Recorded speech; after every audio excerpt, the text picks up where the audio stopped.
അല്ലല്ല, ഇതെന്താണെന്നറിയോ? ഇതാണ് മുരിങ്ങയുടെ പൂ. എന്നാൽ നമുക്കിന്ന് ഇത് വെച്ചൊന്ന് ഡിഷ് ഉണ്ടാക്കിയാലോ? നോക്കാം. ആദ്യം നമുക്ക് വാടാത്ത ഉണങ്ങാത്ത പൂക്കൾ മാത്രം എടുത്ത് നന്നായിട്ടൊന്ന് കഴുകുക. കാരണം അതിൽ ചെറിയ ചെറിയ അഴുക്കളൊക്കെ ഉണ്ടാവുകയെ. എന്നിട്ട് സവാളയും വെളുത്തുള്ളിയും ഇട്ട് നന്നായിട്ട് എണ്ണയിൽ വരട്ടി ഈ കഴുകി ഉണക്കി വെച്ചേക്കുന്ന പൂവും ഇട്ട് നന്നായിട്ട് അതൊന്ന് വേവിച്ചെടുക്കാം. ആവശ്യത്തിന് ഉപ്പ് ഇടാം കേട്ടോ. എന്നിട്ട് മഞ്ഞൾപ്പൊടിയും പിന്നെ കുറച്ച് കുരുമുളകൊക്കെ ഇട്ടിട്ട് നന്നായിട്ട് വീണ്ടും ഇളക്കി അത് കുക്ക് ചെയ്യാനായിട്ട് വെക്കാം. അത് ഏകദേശം ഒരു ഹാഫ് കുക്കായി കഴിയുമ്പോൾ അതിനൊന്ന് സൈഡാക്കി മാറ്റി നമ്മൾ 2 മുട്ട പൊട്ടിച്ചിടാം.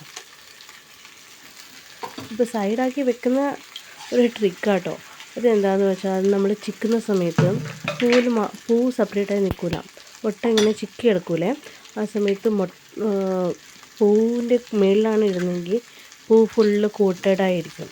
അങ്ങനെ അല്ലാണ്ട് മുട്ട വേറെ പൂ വേറെ ആയിട്ട് ഇരിക്കാനാണ്. അപ്പോഴാണ് നമുക്കതിൻ്റെ ടേസ്റ്റ് നന്നായിട്ട് അറിയാൻ പറ്റും. അപ്പോൾ മുട്ട ഒന്ന് ജസ്റ്റ് ഒന്ന് വെന്ത് തുടങ്ങുമ്പോഴത്തേക്കും പൂ ഒന്ന് അടുത്ത് വെച്ച് അപ്പോൾ അതിൽ നിന്ന് ഇറങ്ങുന്ന ആ വെള്ളം കൂടിയായിട്ട് കുറച്ച് നല്ല ഫ്ലേവറായിട്ട് ചെറിയ ഒരു മണമായിട്ട് വരുന്ന തുടങ്ങും.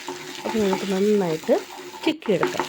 നന്നായിട്ട് ചിക്കിയെടുത്ത് കഴിഞ്ഞ് ഉപ്പ് നോക്കുക. ഉപ്പിനി വേണമെങ്കിൽ ഉപ്പിടാം, കാരണം നമ്മൾ ആദ്യം ഉപ്പിട്ടതായിരുന്നു. അത് കഴിഞ്ഞ് ഏകദേശം ഈ ഒരു പരുവാകുമ്പോൾ നമ്മൾ പെരിഞ്ജീരകത്തിൻ്റെ പൊടിയില്ലേ, നമ്മൾ ഈ ബീഫിലൊക്കെ ഇടുന്ന പോലെ, അതുപോലെ ലാസ്റ്റിൽ മേളിക്കൂടെ അതും ഗരം മസാലയും കുറച്ച് ടേസ്റ്റിനും തൂവി കൊടുത്ത് നന്നായിട്ടൊന്ന് മിക്സ് ചെയ്ത് ഒന്ന് മൂടി വെക്കുക. അപ്പോൾ അത് റെഡിയായി. നിങ്ങൾ ട്രൈ ചെയ്തിട്ട് പറയണം കേട്ടോ, ടേസ്റ്റ് ഉണ്ടോയെന്ന്. എന്നിട്ട്